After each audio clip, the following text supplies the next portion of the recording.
Okay, fellas, decent pre-season. Solid in the Dieldabikar so far, but now we need to switch on. We've got Basel in the first knockout round here of the Europa League. These guys are just below young boys on the table, so we can definitely take these guys. And this is a big coefficient game as well. We want to go above these guys at the end of this season, okay? So I want us to hit the ground running and make our way through to the next round.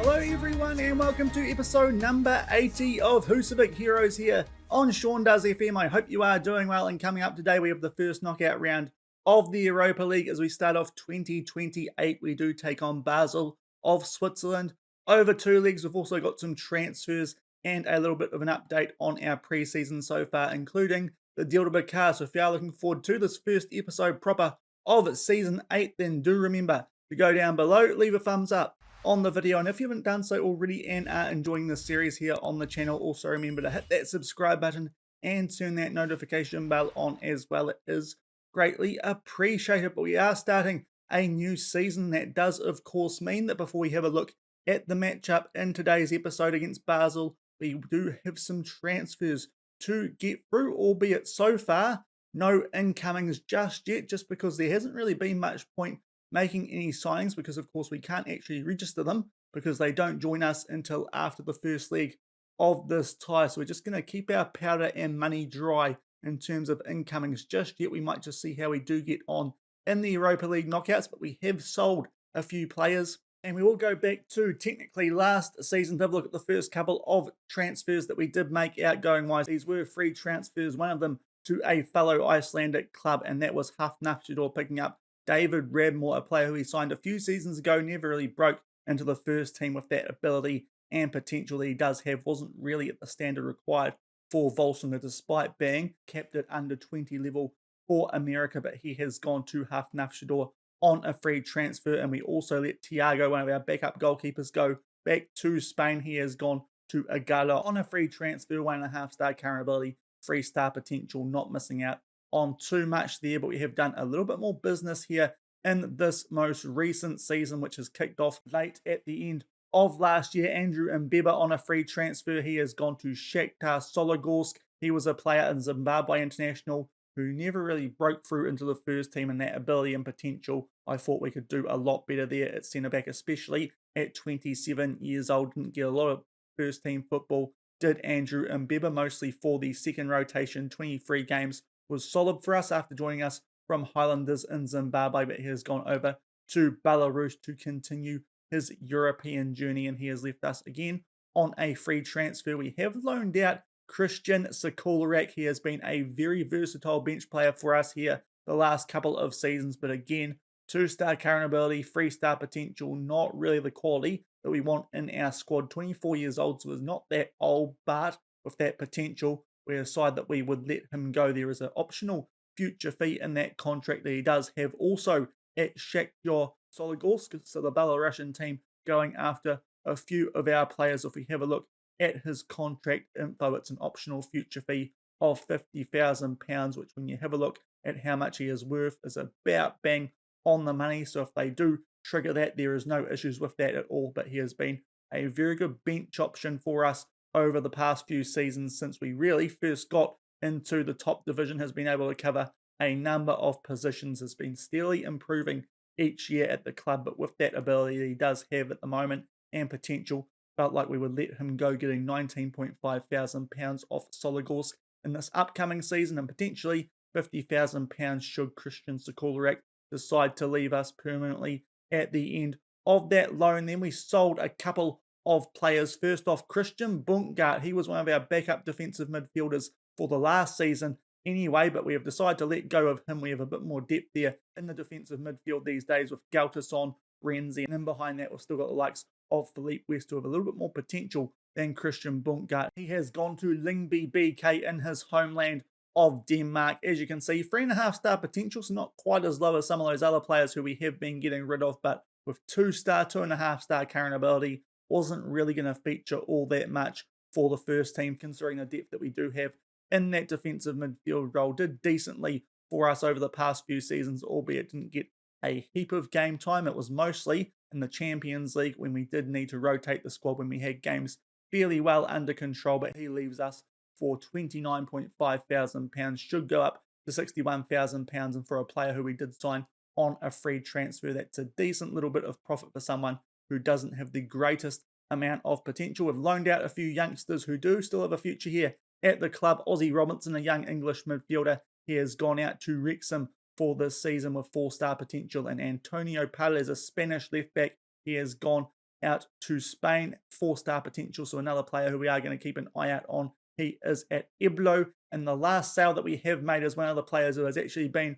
one of the better ones in this save so far, but he's just been overtaken of late by the likes of Porstein Arnason and more recently Maurizio Goffi, and that is Martin Swiderski, former captain and vice-captain here at the club. He was a very good Mazzala, and before that box-to-box midfielder for us, but 3-star current ability and potential. It felt like a good time to cash in on the Slovakian formerly of Manchester United. We picked him up on a free. You can see here he was very good in the 6 seasons which we did have him. One of those seasons, of course, was in the one deal, but he has gone to Danaska Streda in his homeland of Slovakia for £31,000. So again, for a free transfer, that's a decent little bit of pickup now that he's done his time here at the club and was starting to go on the decline and wouldn't have got much football this season here.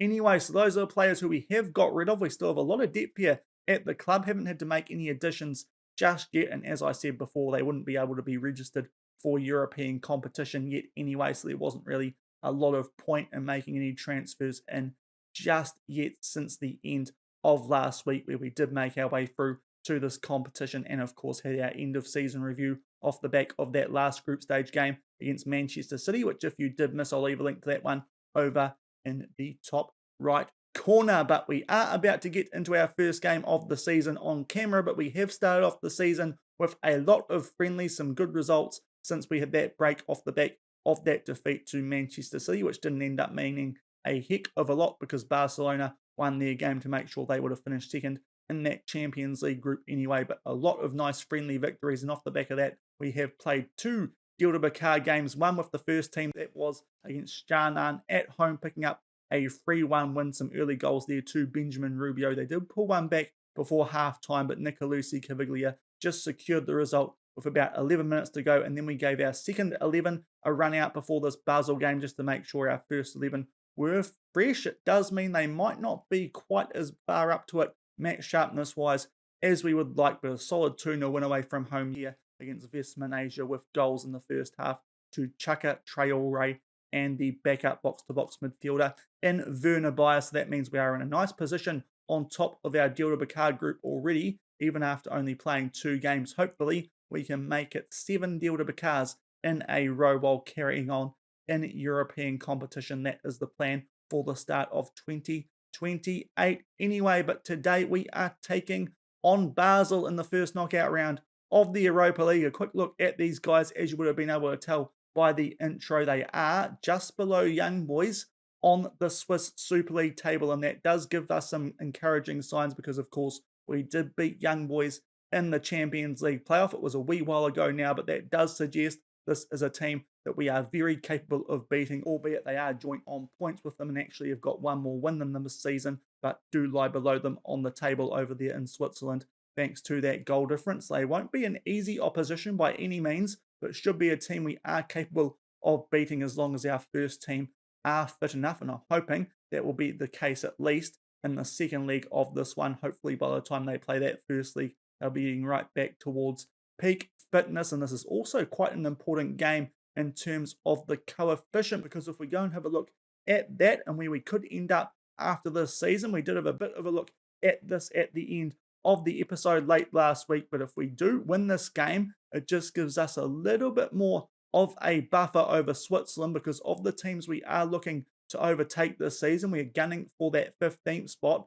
They are the nation who are closest to us, and of course with Basel and of course also Young Boys in the knockouts of the Europa League at this stage, a win here would just hopefully make sure that we would jump above these guys into 15th and not 16th at the end of this upcoming season. So this is actually quite a big game for the coefficient as well as the Europa League that we do have coming up. Hopefully, we can get on a similar run to what we did in the Conference League last season when we did make the final, albeit this competition is a lot stronger than the Conference League. And we'll no doubt find out about that if we do get past Basel and into the second knockout round where the group winners do enter the fray. No injuries or suspensions to worry about just yet. We do have a few players on yellow cards that we need to keep an eye out on. That is Mbiamba, Corbo, and Meza. So that defense is a little bit on eggshells. If we get some suspensions, if we get some cards there, that will mean suspensions for the second leg. Hopefully, that does not become an issue, but it's something that we might need to keep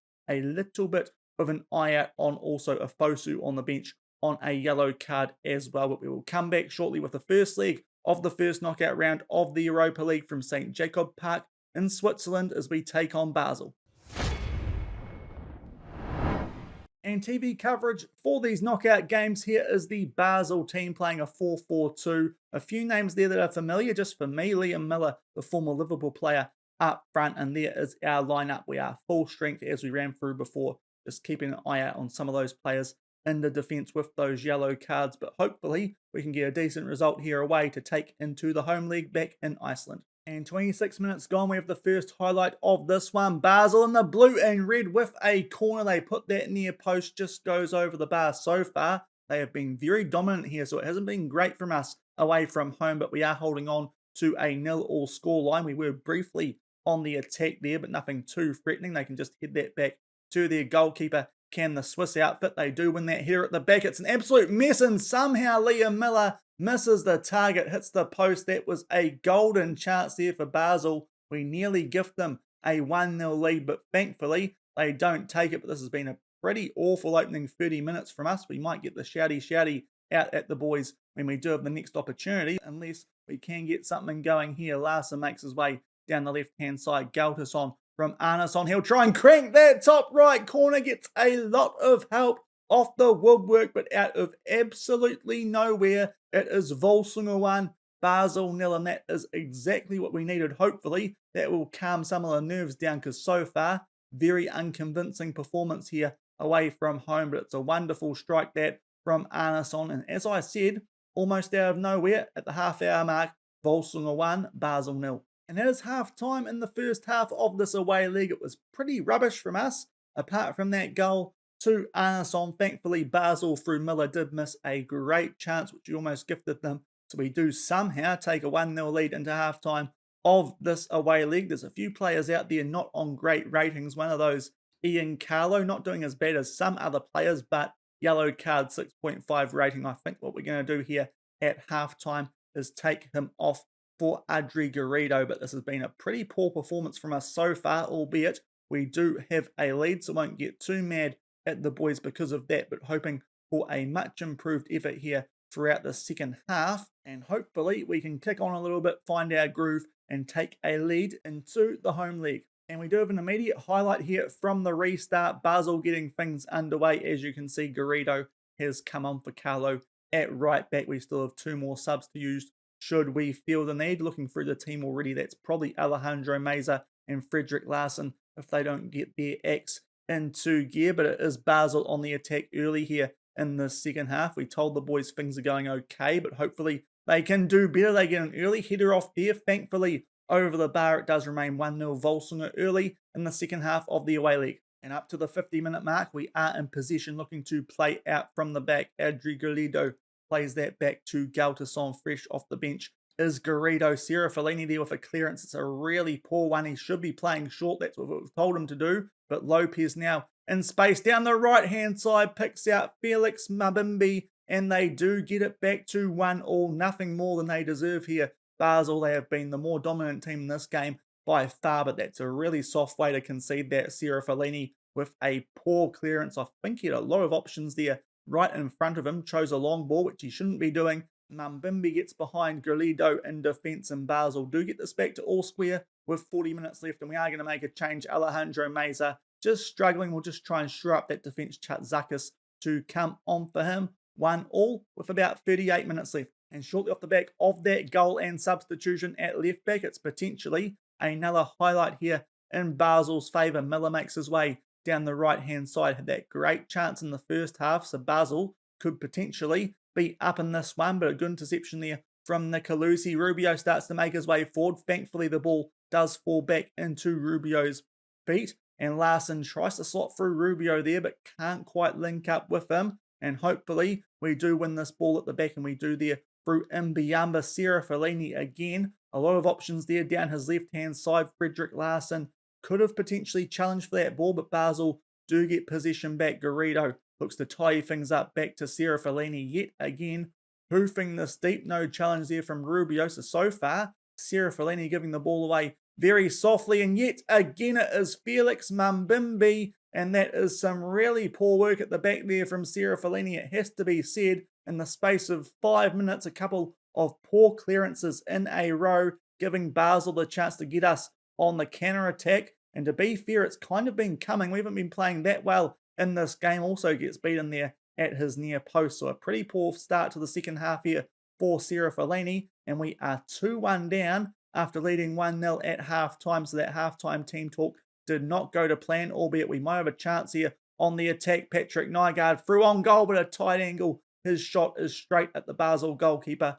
2-1 in their favour after 55 minutes, albeit this highlight will continue. Hopefully something else in our favour as Basel do look to play out from the back, but the second half momentum is all with the Swiss outfit, albeit 2-1. We could still potentially turn this around in the home league, but wouldn't want to deal with anything more than that. That's a great chance for Liam Miller again. Luckily, goes just over the bar, but so far everything Basel in the second half, 2-1 with a half hour left. And up to the 61-minute mark, Basel on the attack again, but Adri Garrido does win a header, and hopefully we can get something going and strike back here and potentially get this to a 2-2 going into the home league. Nygaard Arnason in a ton of space. Can he make it 2 for the game? You betcha. Takes it around the Basel goalkeeper, and again, out of almost nowhere, we get a goal through Porstein Arnason. Thank God he's having a good game, because apart from him, hasn't been great this one, but the two highlights in our favour, the two most dangerous ones anyway, out of not many, and Porstein Arnason takes that around the goalkeeper. Nice ball there from Patrick Nygaard, and with just under a half hour left, it's back to all square, 2-2 in the away league, and we are going to make our last substitution. Frederick Larson still struggling out there. That does mean that Chaka Traore, with Sergio Cadena having now left us after his loan from Chelsea, did finish. That means Chaka Traore is on the bench. He can come on at left wing. 2-2 with 26 minutes left. And we enter injury time in this one. No highlights since we did make that last substitution. Still well and truly on the back foot in this game. So it has not been a good performance. But somehow it does look like, and indeed it is, going to be a draw going into the home league. And hopefully that just ups our fitness a little bit more. That might be where we were lacking in that one. Usually that's the other way around, at least when we're in the qualifying stages of Europe. It looks like that is going to be the complete opposite, of course, coming off our end of season break, going into the knockouts, but not a bad result when you consider just how bad we were in that game. Hopefully we can perform a lot better at home and get the edge over the Swiss outfit here in Basel. But considering how that game did play out, not too disappointed with a 2-2 draw, taking that into the home league, and we'll come back shortly and hopefully make our way through to the second knockout round of the Europa League. And TV coverage for this one as well. We are putting out exactly the same lineup. Gave a really good think about starting Chatzakis over Meza, but Meza put in a very good performance in the Dieldabikar in between these legs, so he gets another chance. Basel with a little bit of a different formation to the first leg, so that could be interesting, but hopefully at home we can do better than we did away and pick up a win on aggregate and make our way through to that second knockout round. 9 minutes gone, we have the first highlight of the second leg at the Laugaras Vola. The Basel goalkeeper pumps it deep, and they do win that ball in the air. They are in the black today. We are in our green Northern Lights uniform, and Liam Miller makes his way down the left-hand side, puts one there for Ndoye. He is looking very dangerous in the air, but yet again his header goes over the bar. Still 0-0 and 2-2, approaching the 15-minute mark of the second leg. And all the way up to the 42-minute mark for the second highlight of this one. It's been a pretty even game stats-wise so far, albeit both the highlights have been in Basel's favour, but a definitely a few more encouraging signs than that first leg, but they put this ball into the mixer. Miller heads that down for Meyer. He just blasts it high and wide to Basel. We'll just start to edge things stats-wise going into half-time, but a very even game so far. XG-wise, we have had the better of things, but we haven't been shown that in the highlights. Still 2-2 going into the last 45 minutes. We'll tell the boys we're not too happy with how things are going. Hopefully, get a reaction. Still all to play for in these last 45 minutes of this first knockout round tie. And just past the hour mark, still just those 2 highlights in the first half. We are going to make our first few changes in this one. We're going to switch out both of our wingers. They are struggling, so Pat Ainscough can come on for Nygaard, and Traore will come on for Larson. 2 subs used, just under a half hour left, and still locked up at 2-2 on aggregate. And up to the 68-minute mark, we did change to a higher tempo not that long ago, but Alejandro Meza, 6.5 red heart, will bring Chatzakis on for him. That's our last sub, but this one might be going to extra time the way it's looking. 20 minutes left, still 0-0 on the day, 2-2 on aggregate. 72 minutes gone, we finally have a highlight in the second half. It's a free kick to Basel. They put that into the mixer. Nicolosi clears it, but it might be a handball here by Ian Carlo, already on a yellow card. So we'll just wait and see. It's a penalty. He will stay on the field, so that is a little bit thankful because we are already down having used all our subs. That would have made things interesting. A penalty there for Basel, and they do take the lead with less than 20 minutes left here. This would be a really disappointing result off the back of our decent group campaign in the Champions League, but we have been bereft of ideas over these 2 legs so far, it is fair to say, apart from Porstein Arnason in the first leg. And with 17 minutes left, it's 1-0 Basel, and they have the advantage in this first knockout round tie. 81 minutes gone, and we are on the attack, just changing a few things up, but unfortunately Ainscough can't find Rubio, but we do get the ball back from that clearance, finding Mbiamba Arnason to Chaka Traore. Ainscough just links up with Ian Carlo. Chaka, tight angle, puts it in for Rubio. It's a really scrappy effort, but it somehow finds its way past the Basel goalkeeper, and not that long after going behind. We'll just cancel some of those changes that we were about to make because we have finally found a way through Basel here at home, and we might be taking this game to extra time again. It's a really dusty finish, that one from Benjamin Rubio off the Traore assist, but he finds the back of the net. 8 minutes left, and we are locked up again, 3-3 on aggregate. 89 minutes gone, we were on the attack, trying to find Ian Carlo there. Was Mbiamba, but this gives Maya a great chance on the counter-attack. Can Sarah Fellini pull off a save? Thankfully, that goes wide. We are inside 4 minutes here of added time, and it is still locked up here, 1-1 on the day after being 2-2 in the away leg. We'll just change a few things up, see if we can create one more chance in these last few minutes, and we might. Less than half a minute left before injury time. It's a throw, and it's a really poor one, albeit Chaka gets the ball back. Benjamin Rubio tries to curve that top right corner. Pat Ainscough can't quite react in time, and that will be full time, and that does mean we have extra time to look forward to. Yet again, a really poor performance, especially considering that we are at home. I think that does mean we will have one substitution that we can use though, and with Ian Carlo having picked up another yellow card today on a 6.4 rating, that does mean that we will bring on Adri Garrido for Ian Carlo for extra time. We've got a half hour to try and find a winning goal here, otherwise it is going to penalties or we'll get knocked out of the Europa League in the first knockout round. 102 minutes gone, first highlight of extra time is a free kick to Basel, trying to curve that top right corner, thankfully just high and wide, still locked up here as we approach half time and extra time. And a few minutes into the second half of extra time, we might be on the attack here, trying to get something going down the right hand side. Ainscough finds Rubio, he finds Garrido. It's a little bit of a fortunate touch there from a defender from Basel. Great chance there for Pat Ainscough, can't quite find the back of the net, still locked up with 10 minutes left of extra time.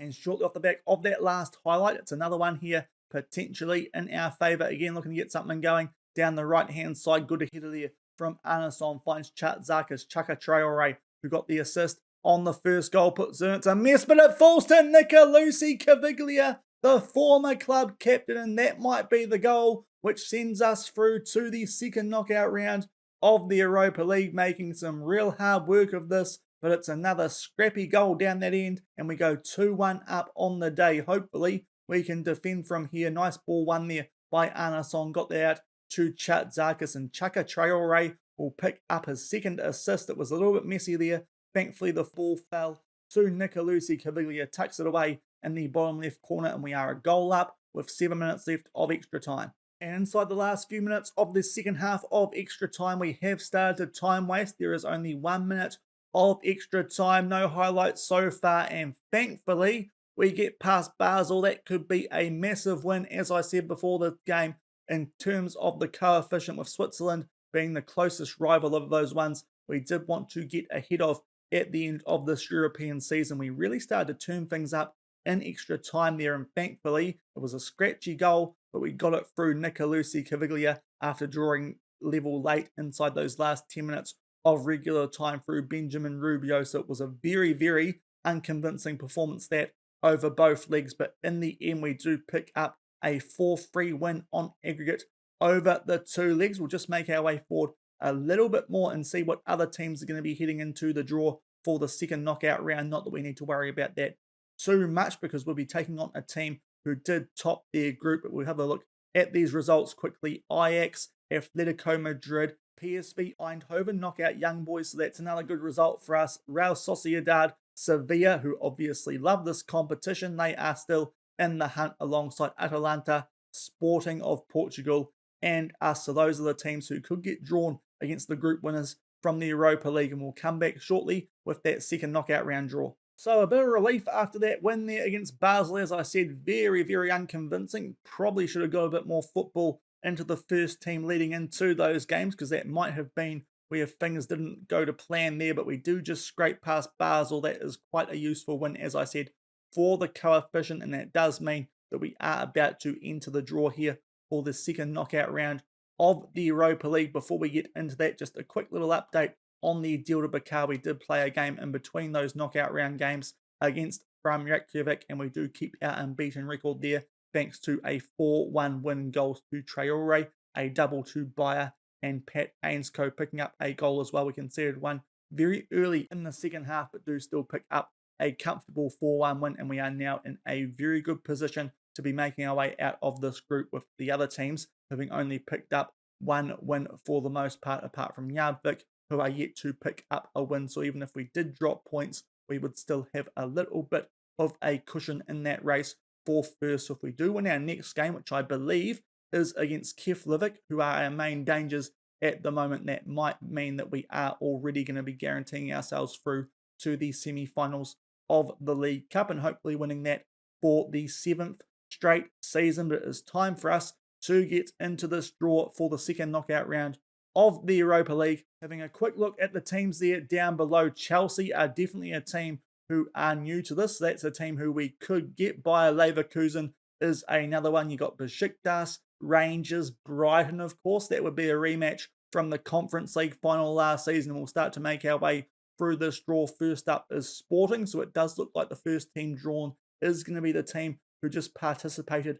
in the first knockout round. So we'll make our way down, just see which teams do start to disappear. Hopefully the likes of Chelsea or Brighton will get out of that pot soon. But so far, one of the big guns, it's so far the German teams really, in Gladbach and Bayer Leverkusen. Next up is Atalanta. They will get Zenit, so that means there's less chance of us not getting an English team. Atletico Madrid next, they get Besiktas. So I was hoping that would be Atletico versus Chelsea, but instead we get Brighton. So we don't get Chelsea, so that could have definitely been a lot worse, but that is a rematch from the final of the Conference League last season. Brighton did a number on us in that game, so that is not the most encouraging sign. I suppose at least we avoided Chelsea, but I would have preferred Rangers out of those last three, if I'm being honest. But we are going to be taking on Brighton and Hove Albion yet again, this time though over two legs, and hopefully we've improved just a little bit more off the back of that Conference League final last season, albeit based on today.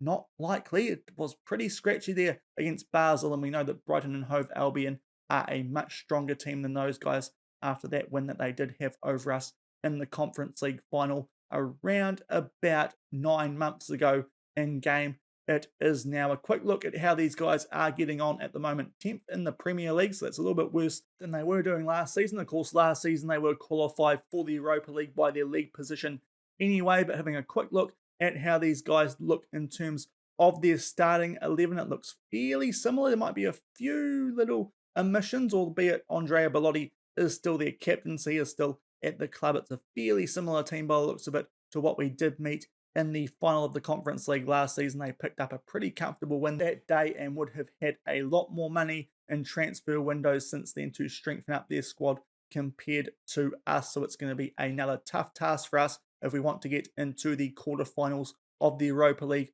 for the first time. Hopefully, we can get a bit of revenge over Brighton and Hove Albion. It seems like this year in Europe, we are playing a lot of teams who we have met before in past European seasons, but a tough task for us tomorrow against Allegri's Brighton. As I said, hopefully a bit of revenge for the Conference League final last season, but that will be coming up in tomorrow's episode. If you did enjoy today's one, then do remember to go down below, leave a thumbs up on the video, and if you haven't done so already and are enjoying this series here on the channel, also remember to hit that subscribe button and turn that notification bell on as well. And until tomorrow, when we will have that second knockout round of the Europa League alongside potentially a few more transfers out. Not too sure if we'll do any in, seeing as we are still in Europe. But until then, for that rematch of the Conference League final against Brighton, thank you very much for watching. Keep on keeping on, and I'll see you then. Cheers.